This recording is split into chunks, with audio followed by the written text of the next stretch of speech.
পবিত্র মাহে রবিউল আউয়াল আগমন ও পবিত্র ঈদে মিলাদুন্নবী সাল্লাল্লাহু আলাইহি ওয়াসাল্লাম উপলক্ষে চট্টগ্রাম ঈসাপুরী দরবার শরীফের পক্ষ হতে এক বিশাল জশ্নে জুলুস অনুষ্ঠিত হয়। উক্ত জুলুস বিভিন্ন এলাকা প্রদক্ষিণ করে অত্র দরবারে এসে শেষ হয়।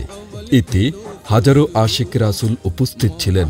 উক্ত জুলুসের নেতৃত্ব দেন ঈসাপুরী দরবার শরীফের সাজ্জাদানশীন আওলাদে রাসূল আলহাজ সৈয়দ ইহসানুল করিম ঈসাপুরী আল হাসানি ওয়াল হোসাইনি আল মাইজ ভান্ডারী। তিনি বলেন, রহমতুল্লিল আলামিন হযরত মুহাম্মদ সাল্লাল্লাহু আলাইহি ওয়াসাল্লাম ধরাদমে আগমনের মাস মুসলিম উম্মাহর জন্য গুরুত্ববহ।